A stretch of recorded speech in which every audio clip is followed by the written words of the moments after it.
একটি লোভী বানর, একজন অহংকারী ধনী ব্যবসায়ী, আর মাঝখানে আটকে পড়া একটি দামি টুপি। কিন্তু শেষ পর্যন্ত কে জিতল, বানরটি নাকি মাত্র 2 আনার জন্য শতটা বিক্রি করে দেওয়া সেই ধূর্ত শেঠজি? আজকের গল্পে আমরা জানব দ্য প্রাইস অফ ব্যানানাসের সেই অদ্ভুত এবং শিক্ষণীয় ঘটনাটি। Hello students, welcome to Smart Pathshala, Class 9 English Lesson 10, The Price of Bananas, written by Mulk Raj Anand. আজকে আমরা এই গল্পের লাইন বাই লাইন বাংলা অনুবাদ করব এবং সঙ্গে যে ইম্পর্টেন্স ওয়ার্ডগুলো আছে সেগুলো দেখব। ঠিক আছে, তাহলে চলো আজকে আমরা শুরু করি ভিডিওটা। প্রথম পার্ট অর্থাৎ এই গল্পের পার্ট 1। চলো তাহলে শুরু করি। The author and the text মানে লেখক এবং পাঠ্য পরিচিতি। মুল্ক রাজ আনন্দ 1905-2004 মানে মুল্ক রাজ আনন্দ, যিনি 1905 সালে জন্মগ্রহণ করেন এবং 2004 সালে মারা যান, was a prolific writer who earned great admirations for his short stories and novels. মানে এই যে মুল্ক রাজ আনন্দ আছেন, ইনি অত্যন্ত একজন প্রতিভাবান একজন লেখক এবং বহু প্রসব লেখক। কথা অর্থ হচ্ছে এই যে প্রলিফিক, কথার অর্থ হচ্ছে বহু প্রসব, মানে হচ্ছে অনেক রচনা লিখেছেন এরকম যিনি একজন। তিনি কী ছিলেন, ভীষণ মানে প্রচুর প্রশংসা অর্জন করেছেন। হ্যাঁ, অ্যাডমিরেশন কথা অর্থ হচ্ছে প্রশংসা অর্জন করা, প্রচুর প্রশংসা অর্জন করেছেন ফর হিজ শর্ট স্টোরিজ, তার লেখা যে ছোটো গল্প এবং নোভেল মানে উপন্যাস। ঠিক আছে, লাইক যেমন কুলি, আনটাচেবল, দ্য ভিলেজ এক্সেট্রা। মানে তার লেখাগুলো হচ্ছে কুলি, আনটাচেবল এবং দ্য ভিলেজ ইত্যাদি। Where he depicted the lives of poorer caste in traditional Indian society. মানে এই যে তার রচনাগুলির মধ্যে আর কি তিনি একটা ঐতিহ্যবাহী আমাদের যে ভারতীয় যে সমাজের যে দরিদ্র বর্ণ এবং নিম্নবর্ণের মানুষের যে জীবনযাত্রা ছিল আর কি, সেগুলো তিনি ফুটিয়ে তুলেছেন আর কি। ঠিক আছে, মানে তার রচনার মধ্যে আর কি আগেকার দিনে আমাদের যে ভারতীয় যে দরিদ্র বর্ণ বা নিচু জাতের মানুষের যে সব জীবনযাত্রা ছিল সেগুলো তিনি এই আমাদের তার গল্পের মধ্যে ফুটিয়ে তোলেন। ঠিক আছে, নেক্সট দেখো এখানে দিস টেক্সট মানে এই যে রচনা মানে গল্পটা আর কি, যেটা আমরা পড়বো, an average version of his story, মানে তার যে গল্প আছে তার সেই গল্পের একটা ছোট অংশ, ঠিক আছে, বা ছোটো ভার্সন যাকে বলে আর কি, সংক্ষিপ্ত রূপ যাকে বলে, of his stories of the same name. মানে তার গল্পটার নাম হচ্ছে ওই তার প্রাইস অফ ব্যানানাস, একই নামে তার যে গল্পটা সেটা লেখা। Presents and apparently funny situations where a businessman has his beloved cap seized by a monkey. মানে যেখানে মানে এই যে গল্পটা আছে এটা একটা মজার পরিস্থিতি উপস্থাপন করেছে, মানে একটা বিনোদন যাকে বলে, মজার পরিস্থিতি, ভীষণ একটা ফানি সিচুয়েশান যেটাকে বর্ণনা করা হয়েছে এই গল্পের মাধ্যমে, যেখানে একজন ব্যবসায়ী আর কি তার প্রিয় যে টুপিটা আছে সেই টুপিটা কেড়ে নেয় একটা বানর, সেই বিষয়ে একটা ঘটনা তিনি এই গল্পের মধ্যে তুলে ধরেছেন।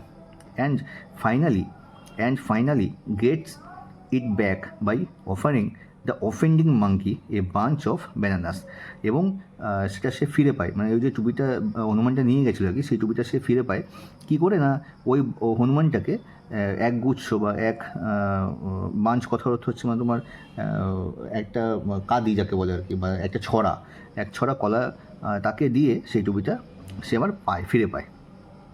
দো the tone of the story is light hearted, মানে যদিও এই যে গল্পের সুরটা বেশ একটা হালকা চালে, মানে ঠিক আছে, হালকা অল্প।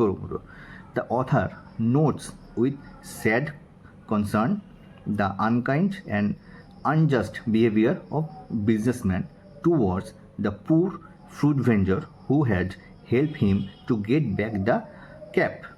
মানে এই যে গল্পের মধ্যে লেখক কী করেছে, কী ফুটিয়ে তুলেছে আর কি, যে দুঃখ এবং দুর্দশা যাকে বলে বা উদ্বেগের সাথে ব্যবসায়ীটার নিষ্ঠুর এবং অন্যায় আচরণের কথা উনি তুলে ধরেছেন।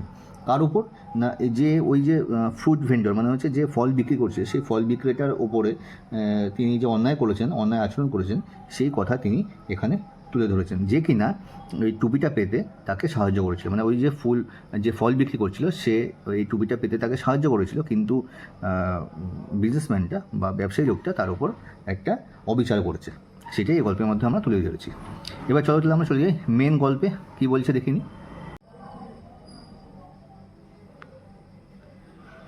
I was on my way from Faizabad railway stations to Lucknow. আমি আমার গন্তব্য যেখানে, যে ফৈজাবাদ রেলওয়ে স্টেশন, সেখান থেকে আমি লখনৌ যাচ্ছিলাম আর কি। হ্যাঁ, I had arrive at the station half an hour in advance of the time for the train's departure. মানে আমি স্টেশনে পৌঁছেছি আধা ঘন্টা আগে ট্রেন ছাড়ার, মানে ট্রেন যখন স্টেশন ছাড়বে তার আধা ঘন্টা আগে আমি স্টেশনে পৌঁছে গেছি। I sat on a bench watching the monkeys frolicking on the trees and on the open platform.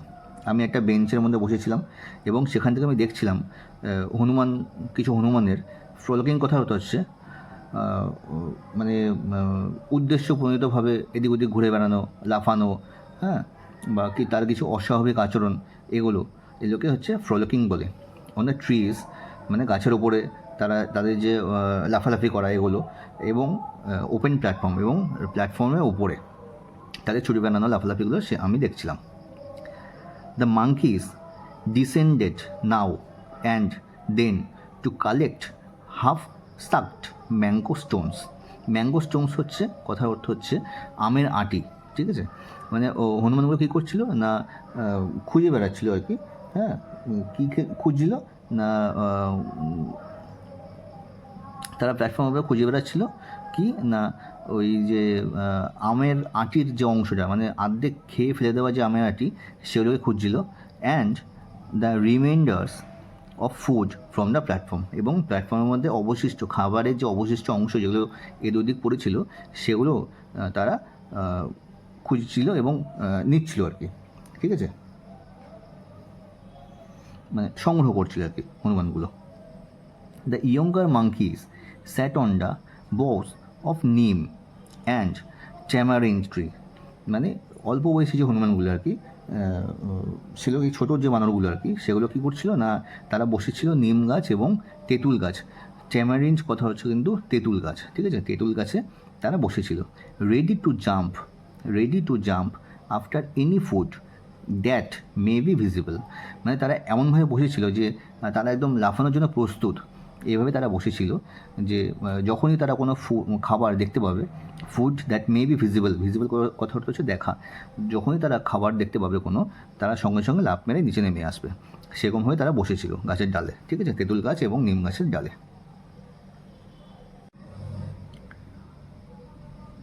Just then, সেই মুহূর্তে the train was announced by the ringing of the station's bell. মানে স্টেশনের যে ঘন্টা আছে সেই ঘন্টা বাজিয়ে ট্রেনের আগমনের বা ট্রেন আসছে তার ঘোষণা করা হলো। I concentrate on securing a seat for myself in the train. মানে আমি মনোযোগ দিলাম কী জন্য না, আমার জন্য একটা জায়গা বা বসার যে জায়গা সেটাকে সিকিউর মানে কি, মানে নিশ্চিত করা, যাকে বলে নিশ্চিত করার জন্য আমার জন্য ট্রেনের মধ্যে একটা সিট আমি নিশ্চিত করার জন্য আমি ওখানে মনোযোগ দিলাম। I got a window seat, আমি একটা জানলার আসন পেলাম। ওভারলুকিং দ্য প্ল্যাটফর্ম, যেখান থেকে পুরো প্ল্যাটফর্মটাকে আমি দেখতে পাচ্ছিলাম, ঠিক আছে। Some other passengers join me in the compartment. মানে আরও কিছু যাত্রী যারা ছিল আমার সাথে, সহযাত্রী ছিল, তারাও আমার সাথে যোগ দিল এই কম্পার্টমেন্টে বা এই বগিতে। We were all sweating from the rising heat of the summer. আমরা প্রত্যেকে খুব ঘামছিলাম এই উত্তপ্ত গরমে, মানে গ্রীষ্মের এই যে ক্রমবর্ধমান, মানে আস্তে আস্তে যে গরম বাড়ছে, এই যে গরম, এই গরমে আমরা প্রত্যেকে ঘামছিলাম। সেভারেল প্যাসেঞ্জার্স, মানে আরও অনেক কিছু যাত্রী আর কি, কিছু যাত্রী were busy filling up their small earthen pitchers from a water pump. মানে সেভারেল কিছু আরও কিছু যাত্রী আর কি কী করছিল না, তারা ব্যস্ত ছিল কি না, feeling up their small earthen pitchers. Earthen কথা হচ্ছে মাটির, পিচার্স কথা হচ্ছে কলস বা কোনো পাত্র, যেখানে মাটির যে পাত্র আছে সেখানে জল ভরার জন্য তারা ব্যস্ত ছিল। ফ্রম এ ওয়াটার পাম্প, মানে ওয়াটার যে পাম্প আছে আর কি, জলের যে কূপ আছে, নল আছে, সেখান থেকে জল ভরার জন্য তারা ব্যস্ত ছিল। I was struck by the genius of a monkey in snatching away the loincloth of a fierce person who was taking a bath under the pump. I was struck by the genius, মানে আমার চোখ আটকে গেল যাকে বলে। হ্যাঁ, আমার চোখ আটকে গেল কিসের উপরে না, একটা খুব ধূর্ত একটা হনুমানের উপরে বা বাদনের উপরে। ইন স্ন্যাচিং অ্যাওয়ে মানে যে কিনা ছিনিয়ে নিয়েছিল দ্য লোয়েন ক্লথ। লোয়েন ক্লথ হচ্ছে কৌপিন বলে বা কোটি বস্ত্র বলে, বা কোমরের নিচে যে বস্ত্রটা বাঁধে আর কি, এরকম ধরনের কিছু। ধুতি না ঠিক, এটা কাপড়ের টুকরো আর কি। হ্যাঁ, সেটা আর কি কোটি বস্ত্র বলে। সেটাকে সে কীভাবে ছিনিয়ে নিল অফ এ পিওস পারসন, মানে একজন ধার্মিক লোক, ঠিক আছে, যে সাধু, ওরকম ধরনের সাধু লোক, যে হু ওয়াজ টেকিং এ বাথ, যে কিনা স্নান করছিল আন্ডার দ্য পাম্প, ওই পাম্পের নিচে, ওই কূপের নিচে, নলকূপটার নিচে বসে সে স্নান করছিল। তার সেই যে কটিবস্ত্র আছে বা ল্যাঙ্গট যাকে বলে আর কি, হ্যাঁ, সেটা হনুমানটা ছিনিয়ে নিয়ে গেল। সেটা দেখতে আমি ব্যস্ত ছিলাম আর কি, মানে আমি আটকে গেছিলাম ওটা দেখার জন্য। A great deal of general amusement was caused by this incident, মানে এই যে ঘটনাটা, এটা সাধারণ মানুষের কাছে আর কি, যেসব যারা ওই প্ল্যাটফর্মে ছিল বা ট্রেনে ছিল, তাদের সেই সব মানুষের জন্য একটা বিনোদনের ব্যবস্থা হয়ে উঠলো। মানে অ্যামিউজমেন্ট কথাটা হচ্ছে বিনোদন, অর্থাৎ হাস্যকর একটা ঘটনা যাকে বলে, যেখানে সবাই আনন্দিত হয়, এরকম একটা ঘটনা পরিণত হলো। The bather then requested the monkey, তারপরে যে স্নান করছিল যিনি আর কি, সে কী করলো না, অনুরোধ করলো ওই হনুমানটাকে to return his loin cloth, তার যে ওই কোটি বস্ত্র আছে সেটাকে তাকে ফেরত দেওয়ার জন্য তার কাছে অনুরোধ করলো। The monkey was generous. Generous কথাটা হচ্ছে মানে দয়ালু যাকে বলে। হ্যাঁ, তাহলে হনুমানটি ছিল খুব দয়ালু। And threw it down from the neem tree at the man's feet, সে কী করলো না, ওই যে কোটি বস্তুটা সেটা ছুঁড়ে মারলো নিম গাছ থেকে, কোথায় না, ওই মানুষটির পায়ের দিকে, মানে যে স্নান করছিল, যে ধার্মিক যে সাধু যে লোকটা ছিল, তার পায়ের কাছে এসে ওই গামছাটা বা কোটি বস্তুটা এসে পড়লো। ঠিক আছে, তাহলে এবার দেখি চলো নেক্সট পেজে কী আছে।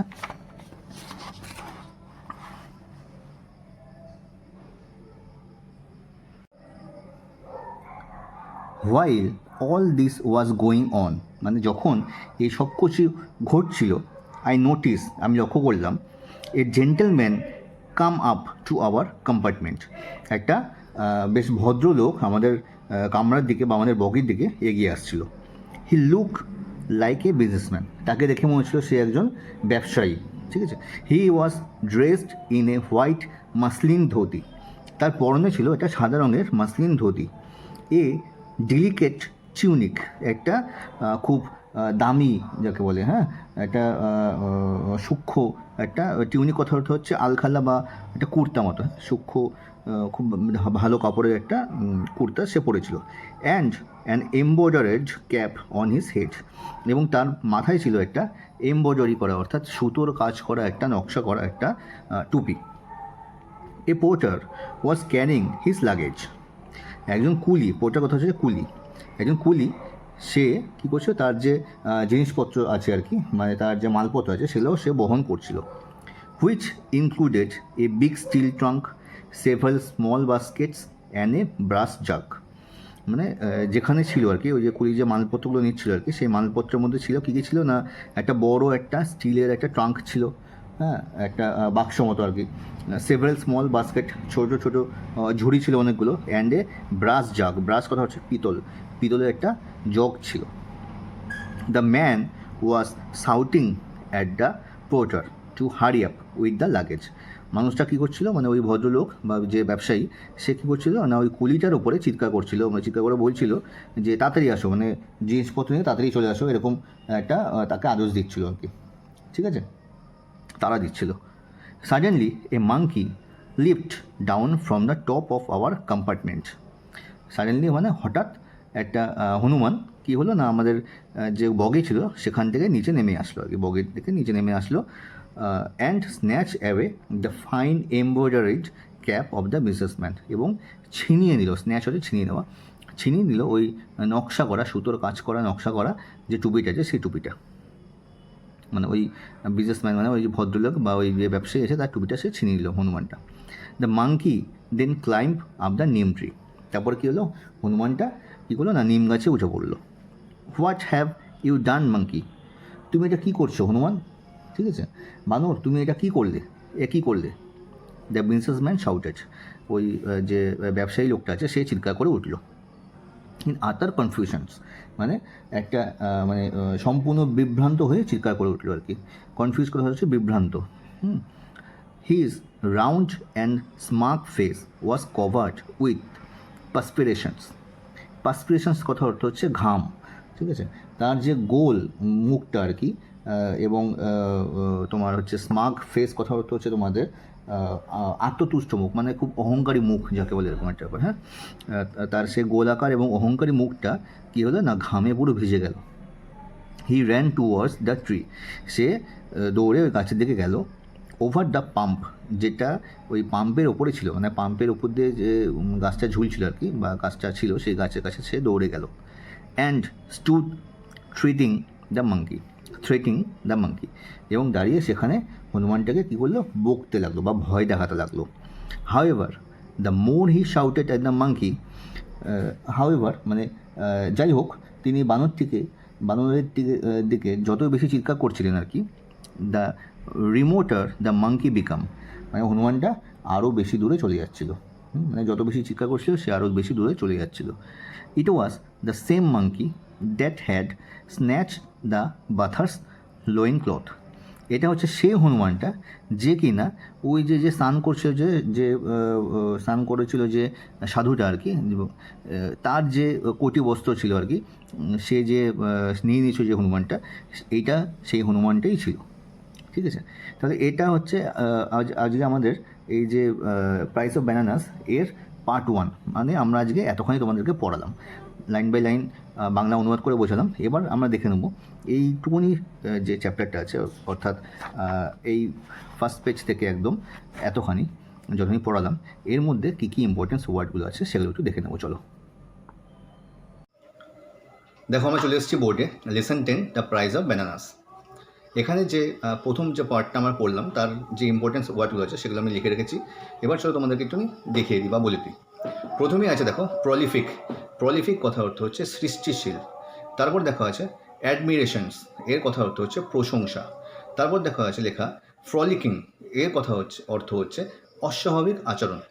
তারপর দেখা আছে অ্যামিউজমেন্ট, অ্যামিউজমেন্ট কথা অর্থ হচ্ছে বিনোদন। নেক্সট দেখা আছে পোর্টার, পোর্টার কথা অর্থ হচ্ছে কুলি। নেক্সট দেখা আছে ট্যামারিন্ড, ট্যামারিন্ড কথা অর্থ হচ্ছে তেঁতুল। তারপর দেখা আছে আর্থেন, আর্থেন কথা অর্থ হচ্ছে মাটির বা মাটি।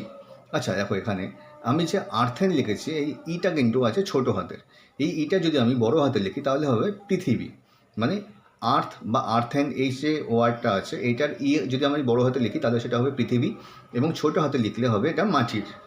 নেক্সট দেখা হচ্ছে ফিচার্স, ফিচার্স কথা অর্থ হচ্ছে কলস বা মাটির কোনো পাত্র যেখানে জল রাখা যায়।